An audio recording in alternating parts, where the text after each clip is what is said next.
up mga gar? Welcome back again sa ating channel, Kuya Tens Fishard. And for today's video mga gar, mag-update ulit tayo dito sa ating Fishard, no? Kasi merong good news, no, na nangyari. Siyempre merong bad news, pero mas maganda, no, yung good news na nangyari dito sa ating Fishard. Kaya tara! So unahin agad natin yung bad news muna mga gar, no? Kasi yung isang female natin, no, na kinontent natin nakaraan na nagka-dropsy.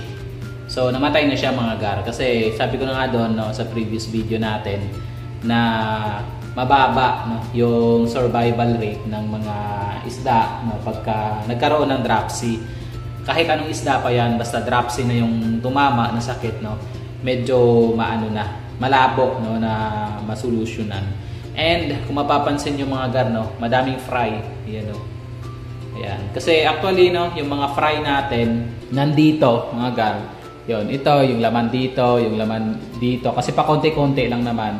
Tapos yung laman dito ay binalik ko doon mga gar. So napagtripan ko na dito ko ibalik yung mga fry para yung mangyayari, yung mga mahihina makakain ng malalaki.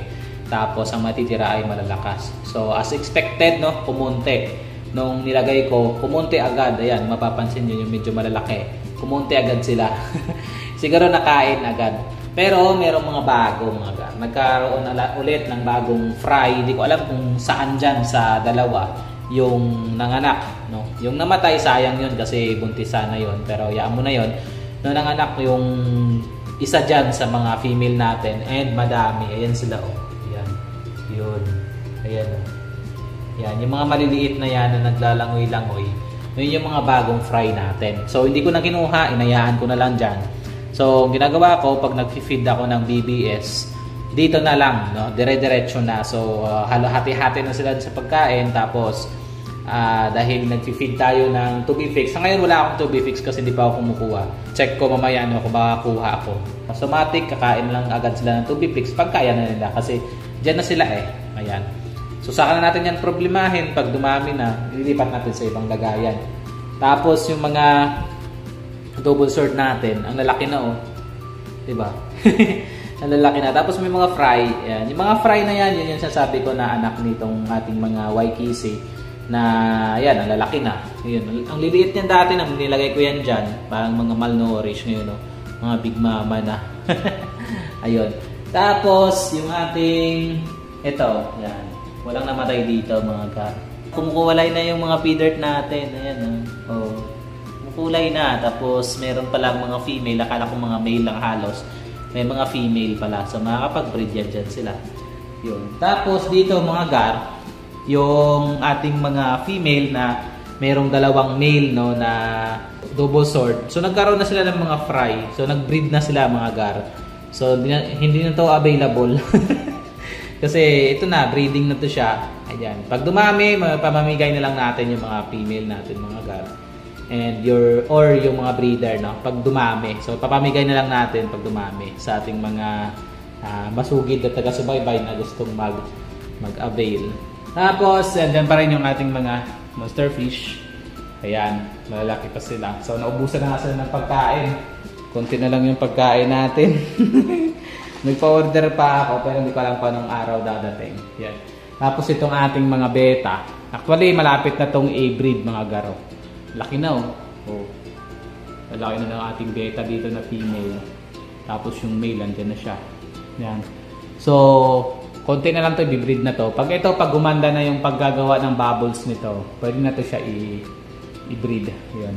Tapos, dito mga gar, yung male natin na PKBM, ayan, sumasayaw-sayaw na siya. Nilagay ko dito, no, nilipat ko siya kasi kinakawawa niya yung female. Kasi nung nakaraan yung female, nasa ano siya, nakasiksik siya, no, sa gilid.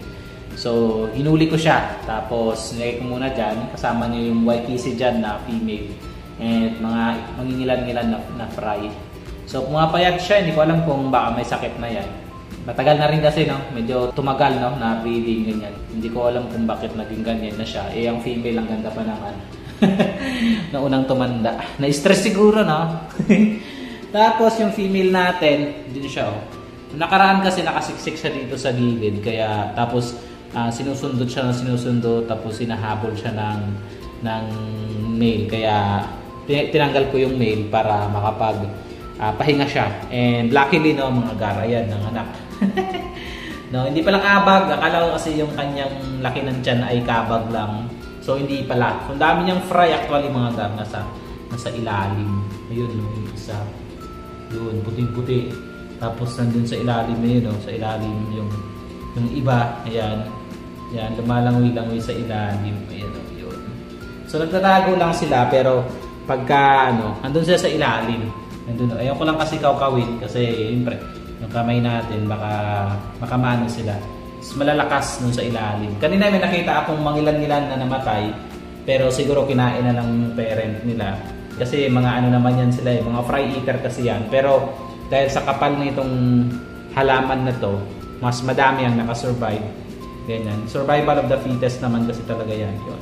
So ginagawa ko dito, no, pinapakain ko ng BBS. Dito na lang, diretso. Tapos, gawin ko dito, bibilhan ko to ng 2 bipix ulit. Kasi malalaki. Yan, malalaki yung mga anak nila. Ayan, malalaki oh. Yun. So mabilis tong lumaki pag kaya tinubipix agad natin. Tapos hindi niya ginagalaw yung kanyang mga fry ngayon. Ayan. Naghahanap lang siya ng makakain niya. Siguro malalaki naman talaga. Ayan. Laki pa rin niya ng tiyan pero tapos sa siguro mga anak yan. Ayan. Papahingahin ko lang yan. And babalik ko rin dyan yung mail pagka siguro mga after 1 week yan. So yun ang latest happening dito mga garno sa ating fish yard. No? Actually marami tayong fry.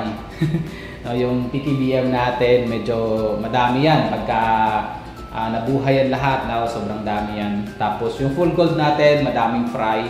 Tapos yung ating mga double sword, no? Madami ring fry. Kaya ang plano ko dyan, no? Ipapamigay or ipaparaffle or ipapa-freebies natin sa ating mga masugid na taga-subaybay. Ayun. So yun lang ang ating update, no, dito sa ating fish yard. Sana patuloy nyo pa rin suportahan yung ating channel, Kuya Tens Fish Yard.